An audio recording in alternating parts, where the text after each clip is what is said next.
ఓం నమ శివాయ. శ్రీమాత్రే నమః. ఓం శ్రీ సాయిరాం. అందరికీ నమస్కారం అండి. రేపే మొదటి కార్తీక సోమవారం. పరమేశ్వరుడికి ఎంతో ఇష్టమైన రోజు. ఈరోజు ఉదయం మరియు సాయంత్రం స్నానం చేసే నీటిలో ఇది ఒక్కటి కలిపి స్నానం చేసుకుంటే చాలు, తిరుగులేని రాజయోగం పడుతుంది. మహాశివుడి అనుగ్రహంతో సకల ఐశ్వర్యాలు సిద్ధిస్తాయి. అంతేకాదు, కార్తీక సోమవారం రోజు నీటిలో ఇది వేసుకొని స్నానం చేస్తే 1 గంటలో కష్టాలు బాధలు పోతాయి, కైలాస ప్రాప్తి కలుగుతుంది. 1000 కోట్ల సంవత్సరాలు శివలోకంలో జీవిస్తూ ఉంటారు. ఇలా స్నానం చేయటం వలన మీ జన్మల పాపాలు పోయి కోటి జన్మల పుణ్యం వస్తుంది. మీ శరీరంలోని రోగాలు మనోవ్యాధులు పోతాయి. మీ శరీరానికి నూతన ఉత్తేజం ఉల్లాసం వస్తాయి. మరి కార్తీక సోమవారం రోజు నీటిలో ఏం వేసుకొని స్నానం చేయాలనే విషయాన్ని ఇప్పుడు ఈ వీడియోలో వివరంగా తెలుసుకుందాం. ఫ్రెండ్స్, కామెంట్ బాక్స్లో ఓం నమ శివాయ, హరహర మహాదేవ, శంభో శంకర అని కామెంట్ చేయండి. అలాగే ఈ వీడియోకి ఒక లైక్ కొట్టి మాకు సపోర్ట్ చేయండి. కార్తీక సోమవారం రోజు గుడికి వెళ్ళినప్పుడు కానీ లేదా పూజ చేసినప్పుడు కానీ తెలుపు లేదా ఆకుపచ్చ రంగులో ఉండే దుస్తులను ధరిస్తే చాలా మంచిది. ఆడవారైనా లేదా మగవారైనా కార్తీక సోమవారం రోజు ఈ రంగు దుస్తులను ధరిస్తే శివానుగ్రహం కలుగుతుంది, అష్టైశ్వర్యాలు సిద్ధిస్తాయి. కాబట్టి ఈరోజు అందరూ ఈ రంగులో ఉండే దుస్తులను ధరించండి. అలాగే కార్తీక సోమవారం పూజ చేసుకునే స్త్రీలు ఉదయాన్నే నిద్రలేచి చన్నీటితో స్నానం చేసి ఇల్లంతా శుభ్రం చేసుకొని ఇల్లంతా పసుపు నీళ్ళు చల్లుకోవాలి. గడపకు పసుపు రాసి కుంకుమ బొట్లు పెట్టి ఇంటి ముందు చక్కటి ముగ్గు వేసుకోవాలి. కార్తీక సోమవారం పూజకు ముందే 6 నుండి 8 గంటల 15 నిమిషాల్లోపు పూర్తి చేసుకోవాలి. కార్తీక సోమవారం పూజకు ఇదే శుభ సమయం. ఈరోజు ఉదయం ముందు పూజ గదిలో దీపాన్ని పెట్టి ఆ తర్వాత తులసి కోట వద్ద కూడా తప్పనిసరిగా దీపం పెట్టుకోవాలి. అలాగే కార్తీక సోమవారం రోజు మీకు ఏ సమయంలోనైనా సరే కుక్క కనిపిస్తే ఆ కుక్కకు పాలు పంచదార కలిపిన అన్నాన్ని పెట్టండి. అలా పెట్టడం వలన జన్మల పాపాలు పోతాయి, మీకు మహాపుణ్యం వస్తుంది. కార్తీక సోమవారం రోజు మీరు శివాలయానికి వెళ్ళినప్పుడు అక్కడ మామూలు దీపంతో పాటుగా ఒక ఉసిరి దీపాన్ని కానీ లేదా ఒక కొబ్బరి దీపాన్ని కానీ లేదా ఒక ఉమ్మెత్త దీపాన్ని కానీ వెలిగించండి. అలా వెలిగిస్తే పరమేశ్వరుడి యొక్క సంపూర్ణ అనుగ్రహం సిద్ధిస్తుంది, అష్టైశ్వర్యాల ప్రాప్తి కలుగుతుంది. కృతిక నక్షత్రం మాసాన్ని కార్తీక మాసం అంటారు. కార్తీక నక్షత్రం అగ్ని నక్షత్రం. శివుడి 3వ నేత్రం అగ్ని. తనయుడు కుమారస్వామిని కృతికలనే ఋషి పద్ముని పెంచడం వలన వారి పేరుతో ఉన్న కార్తీక మాసం అంటే ఆ మహాశివుడికి ఎంతో ప్రీతి. కార్తీక మాసంలోని సోమవారాలు చాలా విశేషమైనవి. తెలుగు పంచాంగం ప్రకారం తెలుగు నెలలో ప్రతి ఒక్క నెలకు ఏదో ఒక ప్రత్యేకత ఉంటుంది. అయితే అన్నిటికంటే కూడా కార్తీక మాసానికి ఎంతో ప్రాధాన్యత ఉంటుంది. కార్తీక మాసంలో వచ్చే సోమవారాలకు మరింత ప్రాధాన్యత ఉంది. కార్తీక సోమవారం రోజు పరమేశ్వరుడికి ప్రత్యేక పూజలు చేసి ఉపవాస వ్రతం ఆచరించి దాన ధర్మాలు చేస్తే సకల పాపాల నుండి విముక్తి పొందవచ్చని శాస్త్రాలు చెప్తూ ఉన్నాయి. కార్తీక సోమవారం అంటే శుభానికి సంకేతం. ఈ పవిత్రమైన రోజున సుమంగళి స్త్రీలు భక్తి శ్రద్ధలతో బోలా శంకరుని పూజిస్తే దీర్ఘ సుమంగళి భాగ్యం లభిస్తుందని నమ్ముతూ ఉంటారు. అంతేకాదు, సోమవారం రోజున సూర్యోదయానికి ముందే నిద్రలేచి ప్రవహించే నదిలో స్నానం చేసి హరహర శంభో, హరహర మహాదేవ అంటూ ఈశ్వరుడిని స్మరించుకుంటే కష్టాలన్నీ కూడా తొలగిపోయి అష్టైశ్వర్యాలు లభిస్తాయి. కార్తీక మాసంలోని సోమవారం పూట ఉపవాసం ఉండి పరమేశ్వరుని భక్తి శ్రద్ధలతో పూజించాలి. ఇలా చేయడం వలన కైలాసవాస దర్శనం భాగ్యం కలుగుతుందని శాస్త్రాల్లో వివరించబడింది. దీన్నే కార్తీక నక్తాలని కూడా అంటారు. సాధారణంగానే సోమవారం అంటే ఈశ్వరుడికి ప్రీతికరమైనది.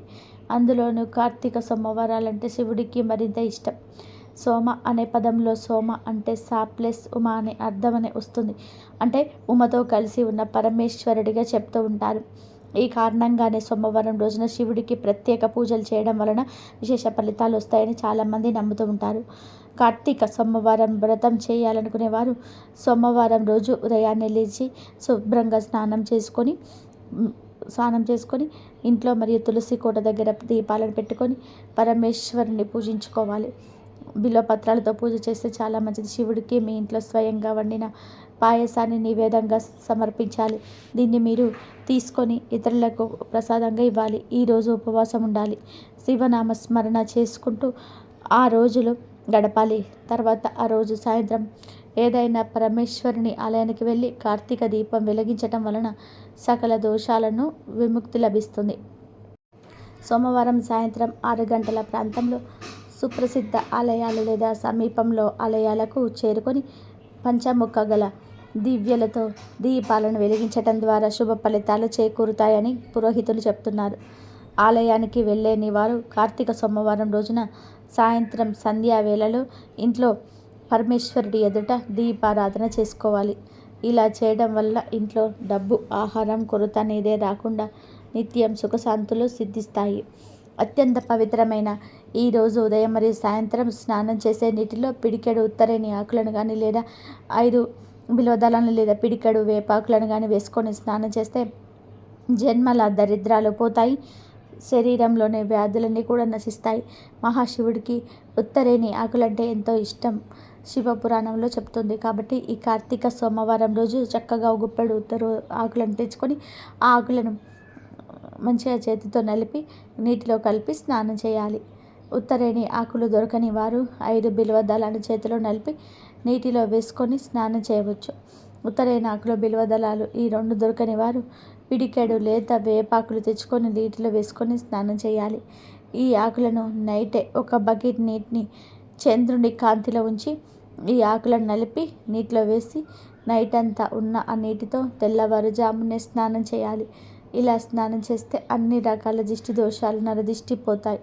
ఒంట్లో ఉన్న నెగిటివ్ ఎనర్జీ మొత్తం కూడా పోయి పాజిటివ్ ఎనర్జీ వస్తుంది. గంటలో కష్టాల్లో బాధలు పోతాయి, కైలాస ప్రాప్తి కలుగుతుంది. 1000 కోట్ల సంవత్సరాలు శివ లోకంలో జీవిస్తూ ఉంటారు. ఇలా స్నానం చేయడం వలన మీ జన్మల పాపాలు పోయి కోటి జన్మల పుణ్యం వస్తుంది. మీ శరీరంలోని రోగాలు, మనోవ్యాధులు పొందుతాయి. మీ శరీరానికి నూతన ఉత్తేజం, ఉల్లాసం వస్తాయి. ఈ కార్తీక సోమవారం రోజు చాలామంది కాలువలో, నదులలో స్నానం చేస్తుంటారు. అలాంటి వారు ఈ ఆకులను కొంచెం నలిపి ఒంటికి రాసుకొని కాలువలలో స్నానం చేస్తే చాలా మంచిది. ఇలా చేస్తే మీ ఇంట్లోని నెగిటివ్ ఎనర్జీ అంతా కూడా పోయి మీ ఒంటికి వజ్రం లాంటి తేజస్సు వస్తుంది. దేనినైనా సరే సాధించే శక్తి వస్తుంది కనుక అందరూ కార్తీక సోమవారం రోజు ఈ విధంగా స్నానం చేసుకొని శుభాలను పొందండి. కార్తీక స్నాన మహత్యాన్ని తెలిపే ఈ కథలు వింటే అష్టైశ్వర్యాలు సిద్ధిస్తాయి. పూర్వ విదర్భ రాజ్యంలో కేదగిరి అనే పర్వత పాదాల చెంత ఒక ప్రశాంతమైన అగ్రహారం ఉండేది. ఆ అగ్రహారంలో సోమయాజులు అనే వేద పండితులు నివసిస్తూ ఉండేవారు. ఆయన నిష్ఠాగరిష్ఠుడు, ధర్మమూర్తి. ఆయన భార్య అనసూయమ్మ పేరుకు తగ్గట్టుగానే ఓర్పు, సహనాలకు మారుపేరు. కాబట్టి వారి జీవనం నిరాడంబరంగా భక్తి శ్రద్ధలతో సాగిపోతోంది. ఆ దంపతులకు శివకేశవుల పట్ల అపారమైన భక్తి. ముఖ్యంగా కార్తీక మాసం వచ్చిందంటే వారికి ఒక పెద్ద పండగ. ఆ నెల రోజులు కఠోర నియమాలను పాటిస్తూ బ్రహ్మ ముహూర్తంలోని నిద్రలేచి సమీపంలోని పవిత్రమైన కృష్ణవేణి నదిలో పుణ్య స్నానాలను ఆచరించేవారు. కార్తీక మాసంలో సూర్యోదయానికి ముందే చేసే నది స్నానం గంగా స్నానంతో సమానం అంటూ, అది కేవలం మాలిన్యాన్ని కాక జన్మల పాపరాశిని కూడా ప్రక్షాళన చేస్తూ వారి ప్రధాన విశ్వాసం. ఆ అగ్రహారపు వీధిలో భైరవుడు అనే ఒక వీధి కుక్క తిరుగుతూ ఉండేది. అది మురికి పట్టిన శరీరంతో ఒక కన్ను పోయి చూడడానికి అత్యంత దయనీయంగా ఉండేది. దానిని చూసిన వారంతా చీకొట్టి తరిమేవారే కానీ ఒక్కరు కూడా ఇంత అన్నం పెట్టేవారు కాదు. అది ఎంగిలాకులను పారేసిన వ్యర్థాల కోసం పడిగాడుపుల కాస్తూ, చిత్కారాలను, రాళ్ల దెబ్బలను భరిస్తూ జీవోత్సవంలా బతికేది. దాని కళ్ళలో ఎప్పుడు ఒక చెప్పలేని ఆర్తి, వేదన కనిపించేది. అలా కార్తీక మాసంలో ఒకరోజు సోమయాజులు యథావిధిగా బ్రహ్మ ముహూర్తంలో కృష్ణవేణి నదిలో స్నానం చేసి తడి బట్టలతో ఇంటికి తిరిగి వస్తున్నాడు. ఆయన ఇంటి అరుగు మీద తడి బట్టలను ఆరవేయడానికి ఒక దండెం ఏర్పాటు చేసుకున్నాడు. స్నానం చేసి వచ్చిన తడి పంచెను, ఉత్తర్యాన్ని ఆ దండంపై వదిలించి వేశాడు. ఆ సమయంలో ఆకలితో నకలకలాడుతూ ఏదైనా ఆహారం దొరుకుతుందేమో అన్నసతో ఆ వీధి గుండా వస్తున్న భైరవుడిపై ఆ తడి బట్టల నుండి కొన్ని నీటి తుంపర్లు చిందాయి. ఆ నీటి తుంపర్లు దాని శరీరంపై పడిన మరుక్షణమే ఒక అద్భుతం జరిగింది. ఆ కుక్క ఒకసారిగా తీవ్రంగా కీమని అరిచి కింద పడి గిలగిల తన్నుకుంది. దాని కళ్ళ ముందు వేల మెరుపులు విరిసినట్టుగా దాని గతం మొత్తం ఒక చలనచిత్రంలా కదిలింది. అదే గత జన్మలో కళింగ దేశానికి రాజు పేరు విక్రమసేనుడు. అతను పరాక్రమవంతుడే కానీ అంతే గర్విష్టి, క్రూరుడు, అహంకారి. తన అధికార మదంతో కన్ను మిన్ను కానక ప్రవర్తించాడు. సనాతన ధర్మాన్ని, సాంప్రదాయాలను ఎగతాళి చేస్తూ బ్రాహ్మణులను అవమానించడమే పనిగా పెట్టుకున్నాడు. ఒకసారి కొందరు మహర్షులు యజ్ఞం చేస్తూ ఉండగా వారిని అపహాస్యం చేయాలని చెప్పే దురుద్దేశంతో అత్యంత నిషిద్ధమైన గోమాంసం తిని ఆ ఎంగిలిని వారి యజ్ఞగుండంలో వేసి భ్రష్టు పట్టించాడు. తన రాజ్యంలో పేదరికం ఉండడం రాజ్యానికి అవమానమని భావించి బలహీనుల పేదవారిని తన సైనికులతో కొట్టించి వారిని రాజ్యం నుండి కొట్టి క్రూర మృగాలు తిరిగి అడవుల్లోకి తరిమివేశాడు. ఆకలితో దప్పికతో మృగాల బారిన పడి ఎందరో అభాగ్యులు అడవుల్లోనే ప్రాణాలు విడిచారు. అంతటి ఆగక ఒకనాడు అంగీరస భాషి అనే ఒక తపోధరుడి అతని దగ్గరికి వచ్చి, రాజా, ఈ అధర్మం మితిమీరుతుంది. గోహత్య పాతకులకు, బ్రహ్మహత్య పాతకులకు కూడా నిష్కృతి ఉంటుంది, కానీ పేదలకు, హింసించే వారికి, సాధువులను అవమానించే వారికి నరకంలో స్థానం ఉండదు. నీ మార్గం మార్చుకో అని హితవు పలికాడు. ఆ మాటలకు ఆగ్రహంతో ఊగిపోయిన విక్రమసేనుడు, నా రాజ్యంలో ఉంటూ నాకే నీతులు చెప్తావా అని కత్తి దూసి ఆ మహర్షి తల నరిగాడు. ఇలా జీవితాంతం లెక్కలేనని ఘోరమైన పాపాలు చేసి చివరికి కుష్టి రోగం బారిన పడి పురుగులు పట్టి నరకయాతన అనుభవించి మరణించాడు. చేసిన ఆ ఘోర పాపాల ఫలంగా ఇప్పుడు ఈ హీనమైన కుక్కగా పుట్టి ఆకలితో, అవమానాలతో, రోగాలతో ప్రతిక్షణం నరకాన్ని అనుభవిస్తున్నాడు. ఈ కార్తీక స్నానం చేసిన బ్రాహ్మణుడు తడి బట్టల నుంచి పడిన పవిత్ర జల స్పర్శ వల్ల అతడికి ఈ జ్ఞానోదయం కలిగింది. తన దుస్థితికి కారణం తన పూర్వజన్మ పాపమేనని తెలుసుకున్నాడు.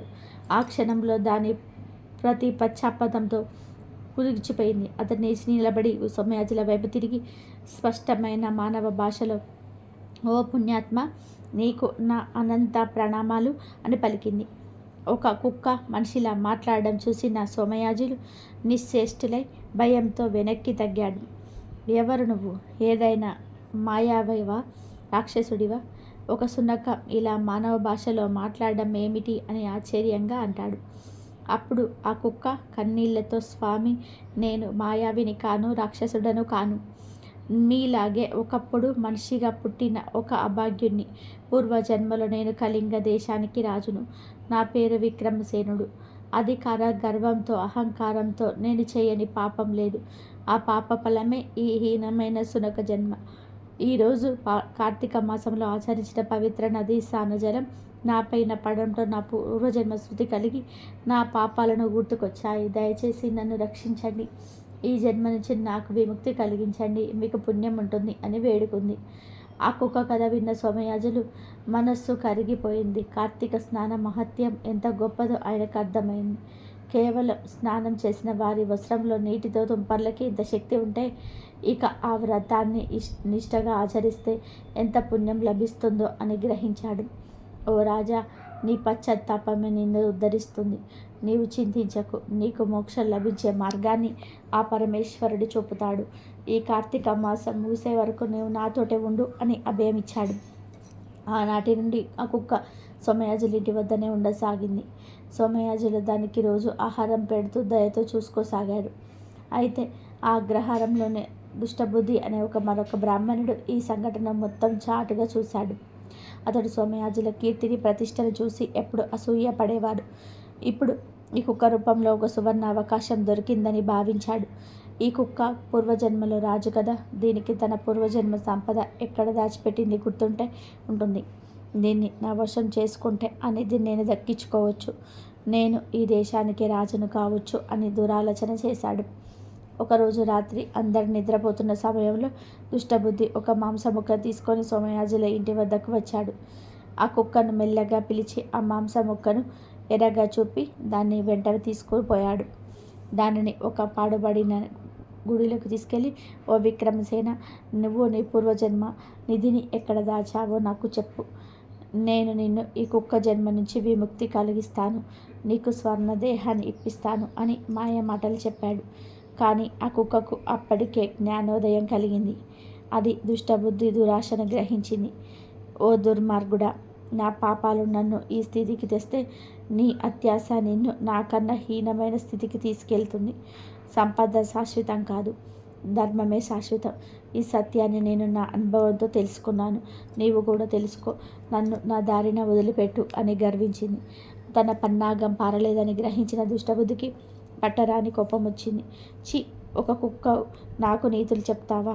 నిధి ఎక్కడుందో చెప్పకపోతే నేను ఇక్కడే చంపి పాతి పెడతాను అని ఒక పెద్ద కర్రతో దాన్ని కొట్టబోయాడు. ఆ కుక్క తప్పించుకొని బయటకు పరిగెత్తింది. దుష్టబుద్ధి దాన్ని వెంబడించాడు. ఆ కుక్క ప్రాణభయంతో అగ్రహారం అంతా కూడా తిరుగుతూ చివరికి సోమయాజులు ఇంటి ముందు ఉన్న తులసి కోట చుట్టూ ప్రదక్షిణ చేయడం మొదలుపెట్టింది. ఆ అలికిడికి సోమయాజులు గ్రామస్తులు మేలుకున్నారు. బయటకు వచ్చి చూసేసరికి దుష్టబుద్ధి కర్ర పట్టుకొని కుక్కను తరుముతూ ఆ తులసి కోట చుట్టూ తిరుగుతూ ఉండుడు కనిపించింది. సోమయాజులు అతన్ని అడ్డుకొని, దుష్టబుద్ధి ఆగు, ఈ మూగజీవాన్ని ఎందుకు హింసిస్తున్నావు అని గద్దించాడు. అదే సమయంలో ఆకాశంలో ఒక దివ్యమైన కాంతి వెళ్లి విరిసింది. ఒక పుష్పక విమానం కిందికి దిగి వచ్చింది. అందులో నుంచి విష్ణుదూతలు దిగి వచ్చారు. వారు నేరుగా కుక్క వద్దకు వచ్చి, ఓ విక్రమసేన, నీ పశ్చాత్తాపం ఫలించింది. కార్తీక మాసంలో పుణ్య స్నాన జల స్పర్శ పండితుని సాంగత్యం తులసి కోట ప్రదక్షిణాల వలన నీ పాపాలను నశించాయి. నీకు ముక్తి లభించింది. మాతో పాటు వైకుంఠానికి రా అని ఆహ్వానించారు. మరుక్షణమే ఆ కుక్క దేహం ఒక దివ్యమైన కాంతిగా మారి ఆ విమానంలోకి ప్రవేశించింది. విమానం వైకుంఠం వైపుకు దూసుకుపోయింది. ఈ అద్భుతాన్ని కళ్ళారా చూసిన గ్రామస్తులు దుష్టబుద్ధి నిశ్చేష్టులయ్యారు. దుష్టబుద్ధి తమ తప్పును తెలుసుకొని సోమయాజుల కాళ్ళపై పడి క్షమించమని వేడుకున్నాడు. సోమయాజులు అతన్ని క్షమించి, చూసావా, కార్తీక మాస వ్రత మహత్యం.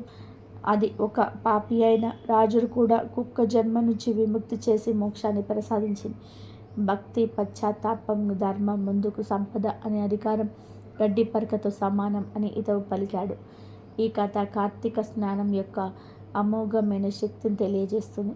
తెలిసి చేసిన తెలియక చేసిన కార్తీక మాసంలో చేసే పుణ్యకార్యాలను, ముఖ్యంగా నదీ స్నానం వ్యర్థం కాదని, ఆ జీవాలను సంసార బంధాల నుంచి విముక్తి చేసి మోక్ష మార్గం వైపు నడిపిస్తాయని మీరు వృత్తాంతం మనకు స్పష్టం చేస్తుంది. పిలిస్తే పలికే దైవం శివుడు. బోలాశంకరుడికి అభిషేకం చేయించడం ద్వారా పరిపూర్ణ జ్ఞానాన్ని, దైవానుగ్రహాన్ని పొందవచ్చని పురాణాలు తెలుపుతూ ఉన్నాయి. అభిషేకం సమయంలో దైవ విగ్రహాల నుంచి అత్యంత విలువైన శక్తులు వెలువడుతూ ఉంటాయి. అభిషేకాలు అంటేనే దేవతలు ప్రీతి చెందుతారు. అభిషేకాలు ప్రియుడు శివుడు. అందుకే శివుడికి అభిషేకం చేయించడం ద్వారా విశేషమైన శుభ ఫలితాలు పొందవచ్చును. సాధారణంగా శివుడిని నీటితో కానీ పాలతో కానీ అభిషేకిస్తూ ఉంటారు. ఏ ద్రవ్యంతో అభిషేకించిన ఫలితం ఒకేలాగా ఉంటుందని అనుకుంటూ ఉంటారు. కానీ మహర్షులు ఎంపిక చేసిన ఒక్కో ద్రవ్యంతో అభిషేకించటం వలన ఒక్కో ఫలితం ఉంటుందని చెప్పబడుతుంది.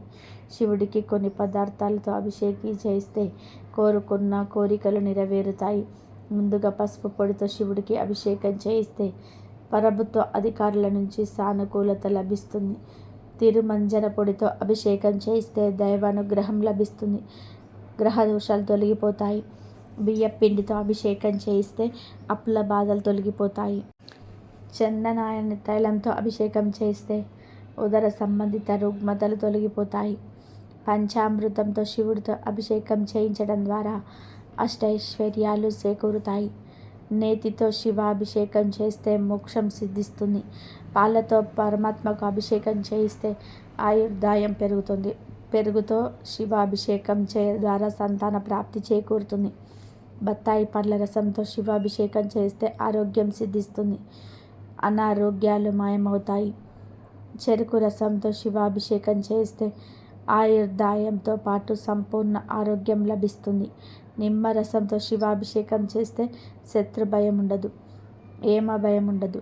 కొబ్బరి నీటితో శివాభిషేకం చేస్తే ఉన్నత పదవులు, హోదా, గౌరవము, కీర్తి చేరుతుంది. ఉసిరికాయతో శివాభిషేకం చేస్తే రోగాలు మటుమయమవుతాయి. పన్నీరుతో శివాభిషేకం చేస్తే సంతోషకరమైన జీవనం ప్రాప్తిస్తుంది. చందనంతో శివాభిషేకం చేయడం ద్వారా కీర్తి ప్రతిష్టలు వెలువడిస్తాయి. గరిక నీటితో శివాభిషేకం చేస్తే నష్టమైన ద్రవం తిరిగి పొందగలరు. పెరుగుతో అభిషేకిస్తే బలము, ఆరోగ్యము, యశస్సు లభించును. భస్మాభిషేకం చే మహాపాపాలు లభించును. అలాగే అన్నాభిషేకం ద్వారా ఇతి బాధలుండవు. సకల సంతోషాలు సిద్ధిస్తాయి. తేనెతో ఈశ్వరుడికి అభిషేకం చేస్తే అద్భుతమైన గాత్రం సొంతమవుతుందని ఆధ్యాత్మిక పెద్దలు చెప్తున్నారు. ఇంత పవిత్రమైన ఈ కార్తీక సోమవారం రోజున మీరు ఈ చెట్టును తాకితే చాలు, మీ దశ మారిపోతుంది, నరక బాధలు పోతాయి, కైలాస ప్రాప్తి కలుగుతుంది, 1000 సంవత్సరాలు శివలోకంలో జీవిస్తారు, ధనలాభం కలుగుతుంది, కోట్ల వర్షం కురుస్తుంది అని శాస్త్రాలు చెప్తూ ఉన్నాయి. హిందువులు అన్ని జీవుల్లోనూ కూడా దేవుణ్ణి చూస్తారు. అందువల్లనే ఆవులు వంటివి పూజనీయమైన జంతువులయ్యాయి. అలాగే కొన్ని పర్వతాలు పుణ్యస్థలాలయ్యాయి, కొన్ని నదులు పుణ్య నదులయ్యాయి. వాటికి ఆ పవిత్రత ఏ విధంగా వచ్చిందో వివరించే కథలు కూడా ఉన్నాయి. అలాగే చెట్లలో కూడా దేవుణ్ణి చూశారు. కొన్ని చెట్లను దేవతా వృక్షాలు అన్నారు. నిజానికి చెట్లు భూమి మీద సౌరశక్తిని గ్రహించుకునే కేంద్రాలలో ముఖ్యమైనవి. అవి మనకు కాయలు, పండ్లు, పువ్వులు, ఔషధాలు ఇవ్వడంతో పాటు వంట చెరుకు వంటివి ఇచ్చి మానవాళి మనుగడకు ఎంతగానో తోడ్పడుతున్నాయి. అయితే చెట్లకు కూడా మనుషుల మాదిరి ఆనందము, బాధ వంటివి ఉంటాయని మనువు పేర్కొన్నారు. ఈ విషయం ఆధునిక విజ్ఞాన శాస్త్రరీత్యా కూడా నిరూపితమైంది. భారతీయ ఋషులు సైతం కొన్ని వృక్షాలను పవిత్రమైనవిగా పేర్కొన్నారు. ప్రత్యేకించి కార్తీక సోమవారం నాడు మారేడు చెట్లను తాకితే చాలు, శివానుగ్రహం కలుగుతుంది, కష్టాలన్నీ కూడా పోతాయి, మీ జీవితం అద్భుతంగా మారుతుంది. ఎందుకంటే కార్తీక సోమవారం నాడు మారేడు చెట్టుకు విపరీత శక్తులు వస్తాయి. మారేడు చెట్టులోని ధాతువులు యాక్టివేట్ అవుతూ ఉంటాయి. కనుక ఈరోజు మారేడు చెట్టును తాకితే ఒంట్లోని దోషాలు, రోగాలు, నెగిటివ్ ఎనర్జీ పోతాయి. మీకు తిరుగులేని రాజయోగం పడుతుంది. మీకుండే ధన సమస్యలు, కష్టాలు పోతాయి. కనుక కార్తీక సోమవారం రోజు మీకు ఎక్కడ మారేడు చెట్టు కనిపించినా ఆ చెట్టుకు చెంబుతో కొన్ని నీళ్లు పోసి తర్వాత మారేడు చెట్టు చుట్టూ కూడా 3 ప్రదక్షిణాలు చేయండి. ఆ తర్వాత మారేడు చెట్టును 11 సార్లు తాకండి. అలా తాకేటప్పుడు మనసులో మీ కోరికను చెప్పుకోండి. అలా చెప్పుకోవడం వలన మీ కోరిక త్వరగా నెరవేరుతుంది. ఇలా మారేడు చెట్టును తాకితే ఆ తర్వాత ఒక మట్టి ప్రమిదలో ఆవు నెయ్యిని లేదా నువ్వును పోసి 3 ఒత్తులు వేసి దీపం ఒకటి పెట్టండి. తర్వాత కాసేపు మారేడు చెట్టు దగ్గర కూర్చోండి. మారేడు చెట్టు నుంచి వచ్చే గాలిని పీల్చండి. అలా పీల్చడం వలన మీకేమైనా రోగాలు, బాధలు ఉంటే కూడా పోతాయి. ఇదంతా కూడా చేసే టైం లేదు అనుకునేవారు కార్తీక సోమవారం రోజు జస్ట్ మారేడు చెట్టు తాకినా చాలు, అందులోని అద్భుత శక్తులు మీ శరీరంలోకి ప్రవేశించి మీ దశ మారిపోతుంది. సకల దేవతల అనుగ్రహం లభిస్తుంది, పరమేశ్వరుడి అనుగ్రహం లభిస్తుంది, మీ శరీరానికి మంచి పాజిటివ్ ఎనర్జీ వస్తుంది, మీ కష్టాలు, బాధలు పోతాయి, తరతరాలకు తరగని ఐశ్వర్యం కలుగుతుంది. అంతేకాదు ఇలా కార్తీక సోమవారం నాడు మారేడు చెట్టు తాకడం వలన చెట్టు మనల్ని నరకం నుంచి తప్పిస్తుంది. కనుక మరణించాక నరక బాధలు ఉండకూడదు అనుకుంటే తప్పనిసరిగా కార్తీక సోమవారం రోజు మారేడు చెట్టును తాకాలి. మారేడు చెట్టు మహిమను గురించి శివపురాణం వివరిస్తుంది. సృష్టిలో మారేడు చెట్టుకు ఒక గొప్పతనం ఉంది. అది ఏమిటి అంటే పువ్వు పుయ్యకుండా కాయ కాస్తుంది. మారేడు దళం 3గా ఉంటుంది. అంటే త్రిదళం, త్రిగుణాకారం, త్రినేత్రంచ, త్రిదాయుధం, త్రిజన్మ పాప సంహారం, ఏకబిల్వం శివార్పణం అని తలుస్తూ ఉంటాము. మారేడు చెట్టుకు ప్రదక్షిణం చేస్తే 33 కోట్ల మంది దేవతలకు ప్రదక్షిణం చేసినట్టే. ఇంట్లో మారేడు చెట్టు ఉంటే ఆ మారేడు చెట్టు కింద కూర్చొని ఎవరైనా సరే జపం చేసినా, పూజ చేసినా అపారమైనటువంటి సిద్ధి కలుగుతుంది.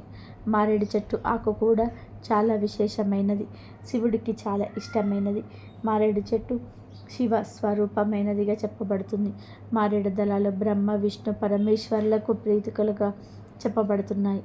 అంతేకాకుండా 3 ఆకులు గల మారేడు దళాన్ని పరమశివుడి 3 నేత్రాలుగా విశ్వసిస్తుంటారు. మారేడు చెట్టు మూలంలో సమస్త లోకాలలోని పుణ్యతీర్థాలు దాగి ఉంటాయని చెప్పబడుతుంది. మారేడు చెట్టు మూలంలో నిలిచిన నీటితో స్నానం చేయడం వలన గంగా నది స్నాన ఫలితం దక్కుతుందని అంటుంటారు. మనకు శాస్త్రంలో 5 లక్ష్మీ స్థానాలు ఉన్నాయని చెప్పారు. అందులోని మారేడు దళం ఒకటి. లక్ష్మీదేవి కుడి చేతితో సృష్టించిన చెట్టు మారేడు చెట్టు. అందుకే ఆ చెట్టును పండిన కాయను శ్రీఫలమని అంటూ ఉంటారు. మారేడు దళం చాలా పవిత్రమైనది. మారేడు చెట్టు అమోఘమైనది కనుక కార్తీక సోమవారం నాడు మీరు కూడా ఈ విధంగా మారేడు చెట్టును తాకండి.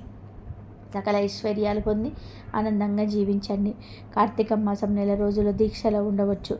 అలా ఉండలేని వారు కనీసం కార్తీక సోమవారాలైనా కొన్ని నియమాలను పాటించాలని ధర్మశాస్త్రం చెబుతుంది. సోమవారానికి అధిపతి చంద్రుడు. చంద్రుడు మనస్కారకుడు.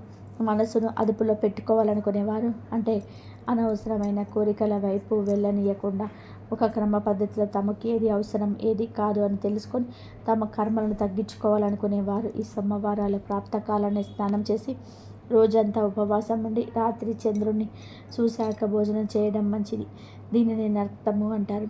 ఒక సర్వేలో కూడా తెలిసిన విషయం ఏమిటంటే సోమవారం ఉదయం గుండెపోటుతో మరణించే వారి శాతం మిగతా రోజులలో కంటే కూడా ఎక్కువగా ఉంటుంది. దానికి కారణం చంద్రుడు మనస్సు చాలా చంచలమైనది.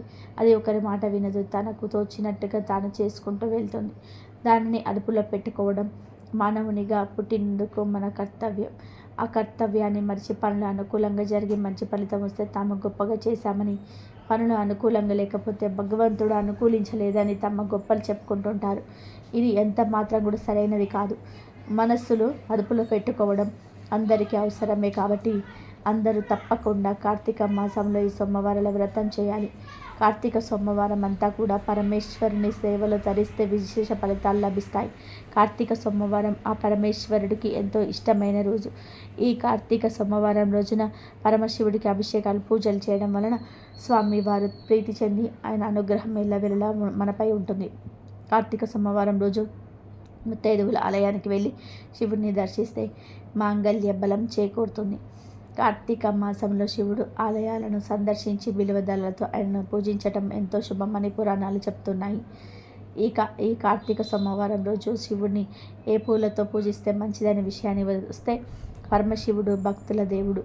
హృదయపూర్వకంగా పూజిస్తే మహాదేవుడు కోరుకున్నవన్నీ కూడా ఇచ్చేస్తాడని చెప్తూ ఉంటారు. పూల విషయానికి వస్తే ఉమ్మెత్త శివుడికి ఇష్టమైన పుష్పం. అమృత మదనం నుండి వెలువడిన విశ్వాన్ని శివుడు తాగానే శివుని వక్షస్థలం నుండి ఈ పుష్పం వచ్చింది. అందుకే అహం, శత్రుత్వం, అసూయ, ద్వేషం అనే విషయాన్ని వదిలించుకోవడానికి శివ పూజ సమయంలో మెత్త పుష్పాన్ని శివుడికి సమర్పిస్తుంటారు. ఈ పూలతో శివుని పూజిస్తే చేసిన పాపాల నుంచి విముక్తి లభిస్తుంది. అలాగే మందార పువ్వు.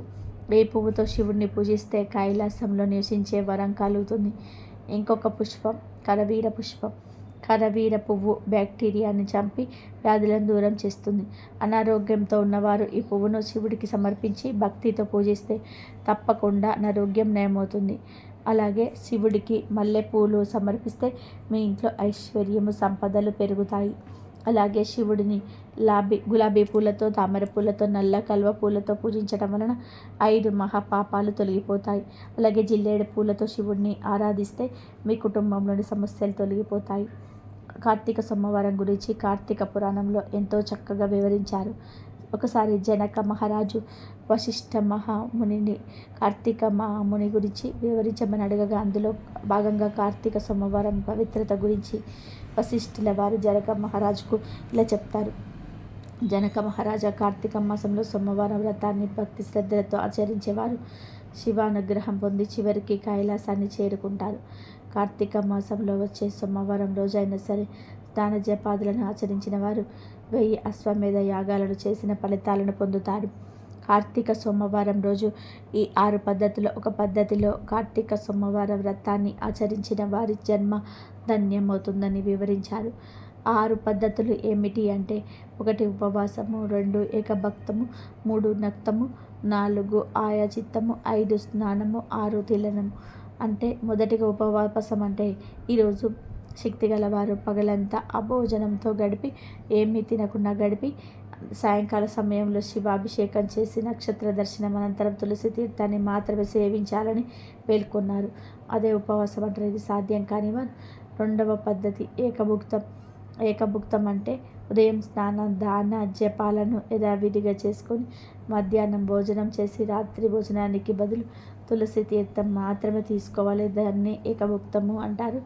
ఇది కూడా సాధ్యం కాని వారు 3వ పద్ధతి నక్తము పాటించాలి. అంటే ఈ పద్ధతిలో పగలంతా కూడా ఉపవాసం ఉండి రాత్రి నక్షత్ర దర్శనం తర్వాత భోజనం కానీ ఆహారం కానీ స్వీకరించాలి. దీనిని నక్తము అంటారు. ఈ ఉపవాస పద్ధతి ఆ మహాశివుడికి అత్యంత ప్రీతికరమైనది. ఇక ఇది కూడా సాధ్యం కాని వారు 4వదైన ఆయా చిత్తమును పాటించాలి. ఆయా చిత్తము అంటే భోజనానికి తాము ప్రయత్నించకుండా ఎవరైనా వారిగా పిలిచి పెడితే మాత్రమే భోజనం చేయడాన్ని ఆయా చిత్తము అంటారు. ఇది కూడా సాధ్యం కాని వారు 5వ పద్ధతి అయిన స్నానం ఆచరించాలి. అంటే ఈరోజు స్నానం చేసి ఆహార నియమాలను పాటించకుండా శివ పంచాక్షరి మంత్రాన్ని పఠించాలి. ఇక ఇది కూడా సాధ్యం కాని వారు 6వ పద్ధతి అయిన తిలాదానం చేయవలను. తిలాదానము అంటే మంత్ర జప విధులకు కూడా తెలియని వారు ఈ రోజులో నువ్వులను ఒక బ్రాహ్మణుడికి దానం చేసినా సరిపోతుంది. దీన్ని తిలాదానము అంటారు. ఈ 6 పద్ధతిలో ఈరోజు ఏదో ఒకటి ఖచ్చితంగా ఆచరించాలి. ఏ పద్ధతిని కూడా ఈ కార్తీక సోమవారం నాడు ఆచరించకుండా ఉంటే వారి 8 యుగాల పాటు కుంభి పాక రౌరవాది నరకాలను పొందుతారని జనక మహారాజుకు వశిష్ఠుల వారు చెప్పారు. అంతేకాదు కార్తీక మాసంలో వచ్చే ప్రతి సోమవారం నాడు పగలంతా ఉపవాసం ఉండి రాత్రి నక్షత్ర దర్శనం అనంతరం మాత్రమే భోజనం చేస్తూ ఆ రోజంతా ఓం నమ శివాయ అనే పంచాక్షరి మంత్రాన్ని జపిస్తూ ఉంటే తప్పనిసరిగా శివానుగ్రహం కలిగి అష్టైశ్వర్యాలు భోగభాగ్యాలు కలిగి శివ సాహిత్యాన్ని పొందుతారని ఉత్తిష్ట మహామణి జనక మహామణితో చెప్పారు. ఈ కార్తీక సోమవారం రోజు అందరూ నింత నిష్టకు ఉపవాసం ఉంటారు, పూజలు చేస్తూ ఉంటారు. కానీ తెలియక ఈ కూరను తినేస్తూ ఉంటారు. అలా ఈ కూరను తినడం వలన మీరు చేసిన పూజలకు ఎటువంటి ఫలితం రాదు. పూజలన్నీ కూడా వృధాగా పోతాయి. అందుకే కార్తీక సోమవారం రోజు అసలు ఈ కూరను తినకూడదని పురాణాలు చెప్తున్నాయి. ముఖ్యంగా ఈ కార్తీక సోమవారం రోజు పొరపాటున కూడా ఇంట్లోని ఆడవారు వంకాయ, పుట్టగొడుగులు, గుమ్మడికాయ కూరలను వండకూడదు. ఈరోజు ఎవరు ఈ కూరలను తినకూడదు అని శాస్త్రాలు చెప్తూ ఉన్నాయి. కూరల రూపంలో అయినా సరే, ఫ్రైల రూపంలో అయినా సరే, బజ్జీల రూపంలో అయినా సరే, పచ్చళ్ళ రూపంలో ఏ రూపంలోనూ కూడా వంకాయ, పుట్టగొడుగులు మరియు గుమ్మడికాయను తినకూడదు. కాదని కార్తీక సోమవారం రోజు వంకాయలు కానీ, పుట్టగొడుగులు కానీ, గుమ్మడికాయను కానీ తింటే అప్పుల పాలైపోతారు. లేనిపోని కష్టాలు వస్తాయి. చేతిలోని ధనమంతా కూడా ఖర్చు అయిపోతుంది. ఐశ్వర్యం హరించుకుపోతుంది. మహాపాపం తగులుతుంది. మీరు చేసే పూజలకు ఫలితం రాదు. శివుడి కోపానికి గురి అవుతారు. గుమ్మడికాయ అంటే బూడిద గుమ్మడికాయ, తీపి గుమ్మడికాయ ఈ రెండింటిని తినకూడదు. జ్యూసుల రూపంలో కూడా వీటిని తాకకూడదు. కనుక ఈరోజు గుమ్మడికాయను పప్పు రూపంలో కావచ్చు, పులుసు రూపంలో కావచ్చు, గుమ్మడికాయల రూపంలో కావచ్చు, గుమ్మడి వడియాల రూపంలో కావచ్చు, అలాగే గుమ్మడికాయతో హల్వా చేస్తారు ఆ రూపంలో కావచ్చు, జ్యూస్ రూపంలో కావచ్చు, ఇలా ఏ రూపంలోనూ కూడా గుమ్మడికాయను తినకూడదు. ఈ మధ్యన చాలామంది గుమ్మడికాయ జ్యూస్ను కూడా ప్రతిరోజు తాగుతూ ఉంటారు. అలా తాగితే ఆరోగ్యానికి చాలా మంచిది. కానీ ఈ ఒక్కరోజు మాత్రం అలా చేయకూడదు. గుమ్మడికాయను ఏ రూపంలోనూ తీసుకోవద్దు. అలాగే పుట్టగొడుగులను కూడా తినవద్దు. పుట్టగొడుగులు అంటే చాలామందికి ఇష్టం. కానీ కార్తీక సోమవారం రోజు దయచేసి వాటిని తినవద్దు. వీటితో పాటుగా వంకాయను కూడా ఏ రూపంలోనూ కూడా తినవద్దు. వంకాయ బజ్జీ, వంకాయ పచ్చడి, వంకాయ కూర ఫ్రై, సాంబార్లో వేసుకొని కానీ ఏ రూపంలో గానో తినవద్దు. ఈ 3 కూరలను తెలియక తిన్నా కూడా మహాదోషం కలుగుతుంది. కనుక కార్తీక సోమవారం రోజు ఎవరు కూడా ఈ కూరలను వండవద్దు, తినవద్దు. వీటితో పాటుగా కార్తీక సోమవారం రోజు నాన్ వెజ్ కూడా తినవద్దు. అంటే మాంసము, చేపలు, రొయ్యలు, పీతలు, నత్తలు, గుడ్లు ఇలాంటివేవి కూడా ఈరోజు టచ్ చేయకూడదు. కూరల రూపంలో కాదు, ఏ రూపంలో కూడా వీటిని స్వీకరించకూడదు. దాదాపుగా అందరూ కార్తీక మాసంలో నాన్ వెజ్ తినరు. కానీ కొంతమంది పూజలు చేయని వారు తినేస్తుంటారు కదా. అలాంటి వారు ఆదివారం రోజు మాంసం దుకాణాల దగ్గరికి వెళ్ళి మాంసము, చేపలు ఏదో ఒకటి తెచ్చుకొని వండుకొని తింటుంటారు. ఆ కూర మిగిలిపోతే ఫ్రిడ్జ్లో పెట్టుకొని మళ్ళీ సోమవారం రోజు తింటూ ఉంటారు. కానీ గుర్తుపెట్టుకోండి, అలా కూడా ఈరోజు నాన్ వెజ్ తినకూడదు. ఇలా కార్తీక మాసం వ్రతం పాటించకపోయినా కానీ కార్తీక మాసంలోని మిగతా రోజుల్లో నాన్ వెజ్ తిన్నా పర్వాలేదు. కానీ కనీసం ఒక కార్తీక సోమవారంలో మాత్రం నాన్ వెజ్ తినకుండా ఉండండి. కాదని కార్తీక సోమవారం రోజున నాన్ వెజ్ తినారంటే మాత్రం భవిష్యత్తులో ఎన్ని ఘోరాలు జరుగుతాయో చెప్పలేం. పరమేశ్వరుడి ఆగ్రహానికి గురి అవుతారు. ఎక్కడ లేని కష్టాలన్నీ కూడా మీకు వస్తాయి. అంతేకాదు ఎవరైతే కార్తీక సోమవారం రోజు నాన్ వెజ్ తింటారో వారు నరకానికి పోతారని కార్తీక పురాణం చెప్తుంది. కనుక దయచేసి కార్తీక సోమవారం రోజు నాన్ వెజ్ తినవద్దు. వంకాయ, పుట్టగొడుగులు, గుమ్మడికాయ నాన్ వెజ్ ఈ కూరలను కార్తీక సోమవారం రోజు తినకూడదు. కాదని తింటే చేతుల్లోని ధనమంతా కూడా పోతుంది. అప్పుల పాలైపోతారు. పరమేశ్వరుడి ఆగ్రహానికి గురి అవుతారు. నరకానికి పోతారు. కనుక ఎవరు ఈ రోజు ఈ కూరను వండకుండా తినకుండా జాగ్రత్తగా ఉండండి. కార్తీక సోమవారం నాడు ఒక్కసారైన కొబ్బరికాయతో ఇలా చేయాలి. ఇలా చేయడం వలన విపరీతమైన ధనయోగం. కొబ్బరికాయతో ఇలా చేస్తే మీ తలరాత మారిపోతుంది. విపరీతమైన ధనయోగం కలుగుతుంది. కార్తీక సోమవారం అంటే పరమేశ్వరుడికి ఎంతో ఇష్టమైన రోజు. కార్తీక మాసంలో ప్రతిరోజు ఒక పర్వదినమే కనుక కార్తీక సోమవారం కొబ్బరికాయతో నారికేల దీపాన్ని వెలిగిస్తే కోటి పూజల పుణ్య ఫలితాన్ని పొందవచ్చు అని శాస్త్రాలు చెప్తూ ఉన్నాయి. సకల సంపదలు చేకూర్చే దీపమే నారికేల దీపం. కొబ్బరికాయతో వెలిగించే దీపమే నారికేల దీపం. కార్తీక మాసంలో అది కూడా కార్తీక సోమవారం రోజు నారికేల దీపం వెలిగించటం వలన మీరు ఎన్నో శుభ ఫలితాలను పొందవచ్చు. జీవితంలో ఒకసారైనా సరే కొబ్బరికాయతో ఖచ్చితంగా దీపాన్ని వెలిగించాలని పురాణాల్లో వెల్లడిస్తున్నాయి. మీ ఇంటికి ఎలాంటి కష్టాలున్నా సరే మీ కష్టాలన్నింటినీ కూడా గట్టెక్కించే ఏకైక దీపం నారికేల దీపం. కుటుంబ సమస్యలు, అనారోగ్య సమస్యలు, డబ్బు సమస్యలు, అప్పుల బాధలు, ఇలా ఎలాంటి సమస్యలైనా సరే ఒకసారి ఈ నారికేల దీపాన్ని వెలిగించి చూడండి. తప్పకుండా మీకున్న సమస్యలు పోతాయి. కార్తీక మాసంలో ఏదో ఒక రోజు కార్తీక సోమవారం ఈ నారికేల దీపాన్ని వెలిగిస్తే ఆ పరమేశ్వరుడి అనుగ్రహం వల్ల ఖచ్చితంగా మీ కష్టాలన్నీ కూడా తీరిపోతాయి. మీరు కోరిన కోరికలన్నీ నెరవేరుతాయి. నారికేల దీపాన్ని వెలిగించాలి అంటే పాటించవలసిన నియమాలు ఏమిటి అనే విషయాల గురించి ఇప్పుడు మనం ఈ వీడియో ద్వారా వివరంగా తెలుసుకున్నాము. ఫ్రెండ్స్, ఫస్ట్ అయితే ఈ వీడియోకి అయితే లైక్ కొట్టండి. అలాగే మన ఛానల్ని కూడా సబ్స్క్రైబ్ చేసుకొని సపోర్ట్ చేయండి. ఎందుకంటే మీ సపోర్ట్ మాకు చాలా అవసరం. దేవతలకి దేవుడైన పరమేశ్వరుడికి 3 కన్నులు ఉంటాయి. అలాగే కొబ్బరికాయ కూడా 3 కన్నులు ఉంటాయి. కాబట్టి పరమేశ్వరుడికి అలాగే కొబ్బరికాయకు చాలా అనుబంధం ఉంది. కొబ్బరికాయలో త్రిమూర్తులు నివసిస్తూ ఉంటారు. సంపదలకు దేవత అయిన శ్రీ మహాలక్ష్మీదేవి కూడా కొబ్బరికాయ అంటే చాలా ఇష్టం. ముక్కోటి దేవతలకు కూడా కొబ్బరికాయ అంటే చాలా ప్రీతికరమైనది. కాబట్టి మన పూజ చేసేటప్పుడు, గుడికి వెళ్ళేటప్పుడు ఇప్పుడు ఖచ్చితంగా దేవుడికి కొబ్బరికాయలు కొడతాం. ఇంతటి పవిత్రమైన కొబ్బరికాయ దీపం వెలిగిస్తే పూర్వజన్మ పాపాలన్నీ కూడా తొలగిపోతాయి. అఖండ రాజయోగం వర్తిస్తుంది. నారికేల దీపాన్ని కార్తీక మాసంలో ఏదో ఒక రోజు వెలిగిస్తే కోటి జన్మల పుణ్యం బలం లభిస్తుంది. అన్ని దీపాల కంటే కూడా ఈ నారికేల దీపం చాలా శ్రేష్టమైనది. ఎంతో ప్రీతి అయిన ఈ కార్తీక మాసంలో ముఖ్యంగా సోమవారం రోజున ఎప్పుడో ఒకసారి ఈ కొబ్బరికాయ దీపం వెలిగిస్తే మీ మనసులో ఉన్న ఎలాంటి కోరికైనా సరే నెరవేరుతాయి. అలాగే మీ ఇంటికి శివుడి అనుగ్రహం లభిస్తుంది. అంతటి శక్తి ఈ నారికేల దీపానికి ఉంటుంది. ఈ సంవత్సరం 4 కార్తీక సోమవారాలు వచ్చాయి. ఈ 4 కార్తీక సోమవారాల్లో ఏ సోమవారం మీకు కుదిరితే ఆ సోమవారం ఈ కొబ్బరికాయ దీపం వెలిగించండి. కుదిరితే 4 సోమవారాలు కొబ్బరికాయ దీపం వెలిగించండి. మీ ఇంటిలో సుఖాలు, ఐశ్వర్యము వెల్లివిరుస్తాయి. ఈ కొబ్బరి దీపం వెలిగించే రోజున స్త్రీలు శుచిగా తలస్నానం చేసి ఇంటి మొత్తాన్ని శుభ్రం చేసుకొని ఇంటి ముందు ముగ్గు వేసి ఇల్లంతా పసుపు నీళ్ళు చల్లుకోండి. తర్వాత పూజలు చేసే స్త్రీలు నిండు ముత్తైదుగులాగా తయారవ్వాలి. ముందుగా మీ పూజ గదిని శుభ్రం చేసుకొని మీ పూజ గదిలోనే ఉన్న శివపార్వతుల పటాన్ని తడిగుడ్డతో శుభ్రంగా తుడవాలి. తర్వాత శివపార్వతుల పటానికి గంధం బొట్లు పెట్టండి.